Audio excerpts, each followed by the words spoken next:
tadi contohnya tahapan yang harus kita lalui itu ada sekian tahapannya, itu jangan ada yang dilangkahi supaya perumusan masalah itu tepat. Kalau kita tertib, insya Allah semuanya lancar dan cepat ya, cepat di ACC proposalnya. Saya Khadijah Makarim. Topik kita kali ini adalah Assalamualaikum warahmatullahi wabarakatuh. Saya Khadijah Makarim. Topik kita kali ini adalah tahapan eksperimen murni. Teman-teman sekalian, ini topik tentang penelitian eksperimen. Sudah saya buat beberapa video. Masih banyak teman-teman yang bertanya bagaimana tahapan mengenai eksperimennya itu, khususnya adalah eksperimen murni. Nah, pada kesempatan ini saya ingin membantu teman-teman yang berminat akan penelitian eksperimen murni.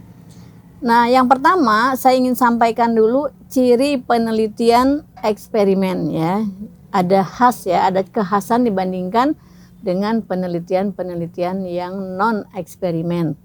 Yang pertama adalah di penelitian eksperimen itu ada manipulasi variabel. Nah, ini ciri khas ya yang tidak kita dapatkan pada penelitian yang lain. Yang kedua cirinya adalah kita dapat mengontrol variabel itu ya. Kemudian yang ketiga, di dalam penelitian eksperimen itu kita melakukan observasi langsung ya. Kemudian yang keempat adalah di dalam penelitian eksperimen, pengaruh variabel penelitian kita itu dapat kita ukur secara detail ya, secara cermat gitu, supaya betul-betul mendapatkan hasil yang sesuai dengan tujuan penelitian kita itu. Kemudian yang kelima, karena tadi yang keempat itu begitu kita mendetail secara cermat, kita melakukan eksperimen, maka kita akan mendapatkan kesimpulan yang akurat. Itulah ciri-ciri penelitian eksperimen. Bagaimana kaitannya dengan eksperimen murni? Kita lihat ya. Jadi eksperimen murni itu adalah eksperimen yang dilakukan dengan pengendalian secara ketat ya, kalau kita bandingkan dengan eksperimen yang lain.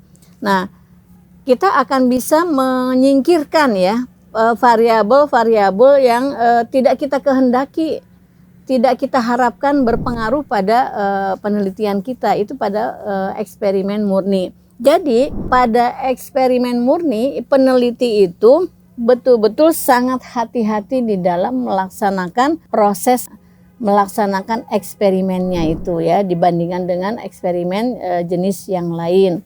Nah, baik teman-teman, sesuai dengan topiknya tadi adalah tentang tahapan eksperimen murni. Mari kita lihat tahapannya apa saja. Yang pertama, eksperimen murni itu kita harus melakukan studi pendahuluan terlebih dahulu ya. Jadi kita mencari informasi awal ya. Ini dalam rangka bisa jadi dalam merumuskan masalah. Kalau kita tidak melakukan studi pendahuluan nanti bisa salah dalam merumuskan masalahnya. Jadi jangan lupa yang pertama adalah melakukan studi pendahuluan. Nah, selain itu, di dalam studi pendahuluan kita punya kesempatan untuk menelusuri penelitian-penelitian yang terdahulu. Jadi, bagaimana hasil-hasil penelitian terdahulu yang mirip ya, mungkin variabel 1, X-nya atau Y-nya dengan penelitian yang sudah kita rencanakan. Dan yang berikutnya, studi pendahuluan juga dapat menghemat tenaga ya, dapat menghemat waktu. Jadi, pada saat proses penelitiannya, kita bisa menghemat tenaga dan waktu ya. Jadi bagaimana caranya untuk menghemat tenaga dan waktu itu? Di dalam merencanakan penelitian kita belajar dari hasil-hasil penelitian yang terdahulu. Atau kemungkinan juga bisa yang berikutnya adalah kita konsultasi kepada expert, ahli di bidangnya ya, subject matter-nya apa yang akan kita teliti, lalu kita cari expertnya. Apa sih sebetulnya masalah yang harus kita teliti supaya jangan sampai salah di dalam merencanakan penelitian. Yang ketiga, studi pendahuluan itu kita bisa langsung ke lokasi ya, ke lokasi penelitian yang kita rencanakan. Atau kalau kita nggak ke situ, cari yang mirip karakteristiknya dengan lokasi penelitian kita. Dan yang kemudian adalah temukan bersama ya masalah itu dengan populasi kita gitu ya. Jadi maksudnya begini, yang kita ajak bicara itu untuk melakukan studi pendahuluan bukan responden, tapi orang-orang ataupun subjek yang tidak akan kita jadikan responden. Kita gali masalah dari mereka. Itu bisa kita masukkan ke dalam studi pendahuluan. Baik teman-teman sekalian, tahapan dalam merencanakan dan melaksanakan metode eksperimen yang kedua adalah identifikasi masalah. Insya Allah kalau teman-teman sudah melaksanakan studi pendahuluan, pada tahap yang kedua mengidentifikasi masalah itu akan tepat gitu. Dibandingkan kalau teman-teman langsung mengidentifikasi masalah berdasarkan dugaan-dugaan ya. Jadi tidak boleh seperti itu. Jadi tidak ada dasarnya. Kalau nanti ditanya oleh dosen penguji atau dosen pembimbing, dari mana identifikasi ini kamu dapatkan? Nah, bingung nanti jawabnya kalau tidak melaksanakan studi pendahuluan. Yang ketiga, tahapan yang ketiga adalah naik ya, merumuskan masalah. Ya, jadi kalau tahapan 1 dan kedua sudah dilaksanakan, insya Allah perumusan masalahnya juga akan tepat. Dan yang keempat adalah merumuskan hipotesis. Jadi kalau kita lihat hipotesis, identifikasi masalah, perumusan masalah, dan rumusan hipotesis itu akan sejalan ya. Dan yang kelima, jangan lupa kita harus pahami mendefinisikan setiap variabel ya. Definisi ini bukan definisi operasional ya, tapi definisi yang berkaitan apa yang akan kita ukur ya. Tahapan yang keenam adalah tentu saja teman-teman harus membuat rencana eksperimen ya. Siklus 1, siklus 2 misalnya. Berapa kali kita akan melakukan ulangan percobaan itu atau eksperimen itu akan dilakukan berapa kali ya. Jadi itu sudah direncanakan semuanya. Dan kemudian yang ketujuh adalah tentu saja pelaksanaan eksperimennya ya. Nah, teman-teman sekalian, kalau kita bicara eksperimen itu sebetulnya adalah suatu rangkaian tindakan dan pengamatan yang kita lakukan dengan cara mengenal sebab akibat. Nah, jadi kalau tadi contohnya tahapan yang harus kita lalui itu ada sekian tahapannya, itu jangan ada yang dilangkahi supaya perumusan masalah itu tepat. Kemudian nanti dalam menyusun proposalnya juga lebih bagus ya. Jadi kedekatan dengan kenyataan di lapangan itu tidak terlalu jauh. Jadi nanti pas hari H-nya, pas waktunya teman-teman melaksanakan eksperimen, itu tidak harus mengulang lagi ke atas misalnya, oh ini masalahnya salah, oh perumusan hipotesisnya salah misalnya ya. Jadi kalau kita tertib insya Allah semuanya lancar dan cepat ya, cepat di ACC proposalnya. Baik teman-teman sekalian, kalau kita lihat ada sih teman-teman misalnya yang melakukan, aku mau melakukan pra eksperimen dulu, ya boleh saja selama itu di ACC oleh dosen pembimbing. Jadi sebelum melakukan eksperimen yang sesungguhnya, teman-teman takut gagal kemudian melakukan pra eksperimen, ya nggak apa-apa ya. Yang penting sampaikan dulu kepada dosen pembimbing apa niat teman-teman, dan insya Allah kalau logis ya yang direncanakan itu insya Allah akan di ACC. Baik teman-teman sekalian, pada eksperimen murni itu ada kelompok kontrol ya, dan ada manipulasi.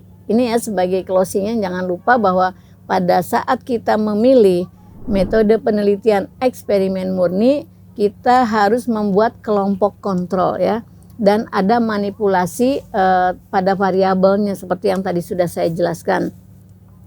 Nah, jadi kalau di dalam subjeknya, kalau misalnya untuk ilmu-ilmu sosial itu kita harus memilih respondennya itu bagusnya random ya, jadi secara acak. Jadi kita mempunyai kesempatan untuk melakukan eksperimen dengan random ya, respondennya itu kita ambil secara random. Nah, jadi kalau kita lihat di dalam penelitian eksperimen itu adalah untuk menemukan suatu kebenaran ya. Kan tadi ada hipotesisnya ya, seperti itu. Jadi supaya teman-teman itu punya desain penelitian yang bagus, kemudian tahapannya juga dapat dilalui dengan bagus gitu ya. 1, 2, 3 sampai dengan tahapan terakhir. itu tidak ada yang keliru, maka insya Allah begitu melaksanakan penelitian akan mendapatkan hasil yang bagus juga gitu. Nah, pada saat penyusunan proposal itu biasanya ada perguruan tinggi yang proposal itu sudah setengah dari perjalanan penulisan skripsimu gitu. Ya, tapi ada juga yang proposal dibuat sederhana.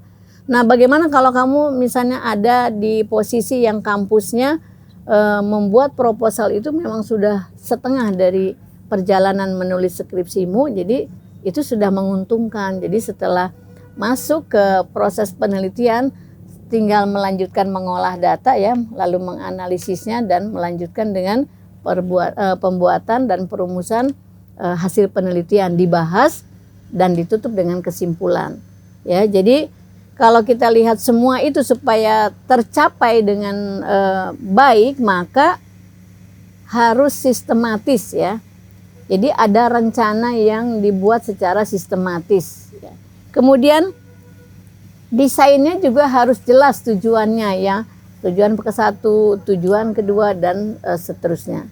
Nah, baik teman-teman, itulah tentang tahapan mengenai penelitian eksperimen murni ya. Kalau saya boleh beberapa contoh lah saya sampaikan buat teman-teman ya. Kalau misalnya mau meneliti tentang eksperimen murni, misalnya kalau yang kuliah di rumpun ilmu pendidikan ya berkaitan dengan siswa, itu bisa dicari dengan mudah itu ya, berkomunikasi dengan siswa, dengan guru, apa sih sebetulnya masalah-masalah yang berkaitan dengan siswa, misalnya meningkatkan prestasi belajar siswa ya dengan satu metode tertentu ataupun pendekatan tertentu, dilakukan eksperimennya. Kemudian bisa misalnya mengukur pengaruh ya, pengaruh suatu metode, suatu model pembelajaran terhadap prestasi belajar. Kalau di bidang yang lain misalnya penyuluhan kesehatan misalnya, itu bisa juga kita menggunakan metode eksperimen. Siapa sampelnya? Ya bisa remaja, bisa juga ibu-ibu muda misalnya ya. Kemudian bisa juga dengan kalau kita lihat pola hidup sehat bagi anak dan remaja misalnya, itu bisa dijadikan satu tema tersendiri di dalam pemilihan subjek penelitian eksperimen murni ini. Kalau psikologi ya berarti kita mengambil topik-topik yang berkaitan dengan perilaku, misalnya pengaruh media sosial ya dengan perilaku remaja, atau mungkin pengaruh ini drama Korea misalnya ya yang booming kemudian di kita sangat mempengaruhi perilaku remaja, baik cara berpakaian maupun gaya hidupnya ya, pola hidupnya seperti apa, gaya hidupnya ya, itu dari terpaan begitu seringnya remaja menonton drama Korea misalnya. Itu kita bisa lakukan eksperimen. Tapi juga kalau dengan metode lain juga bisa. Maksud saya beri gambaran di dalam ilmu-ilmu sosial kita juga bisa melakukan penelitian eksperimen. Kalau pertanian bisa nggak ya? Banyak. Pertanian juga misalnya kita akan mengukur jarak tanam atau pemberian pupuk misalnya dan sebagainya, atau misalnya lagi apa ya, kalau IPA itu fisiologi tumbuhan juga bisa ya untuk kita pilih menjadi tema dalam penelitian eksperimen murni ya. Kalau teman-teman yang akan melakukan penelitian eksperimen di laboratorium, misalnya teman-teman yang ambil bidang studi fisika, kimia, biologi, wah itu lebih mantap lagi ya. Kita dapat mengukur alfanya itu bisa lebih besar 1% ya. Kalau misalnya untuk ilmu sosial biasanya 5% lah kita pakai seperti itu ya. Nah jadi kalau kita ambil alfa 1% berarti 99% benar. Ini untuk teman-teman yang melaksanakan penelitian di laboratorium. Tapi kalau ilmu sosial jangan diambil alfa yang 1%, karena kan perilaku orang itu bisa berubah karena faktornya banyak, faktor lingkungan dan sebagainya. Jadi pilihlah alfa 5%. Kalau terlalu banyak, misalnya 10%, nanti dalam penarikan kesimpulannya khawatir ya, karena eksperimen murni itu kita sudah membuat ada kontrol ya, ada kelompok, ada manipulasi variabel. Jadi saya tidak menyarankan pada teman-teman untuk mengambil alfa 10%. 5% aja untuk ilmu-ilmu sosial, dan kalau untuk ilmu eksakta 1% ya. Baik teman-teman sekalian, itu yang dapat saya bantu buat teman-teman yang sedang membuat atau merencanakan penelitian eksperimen murni. Sampai ketemu di lain kesempatan. Assalamualaikum warahmatullahi wabarakatuh.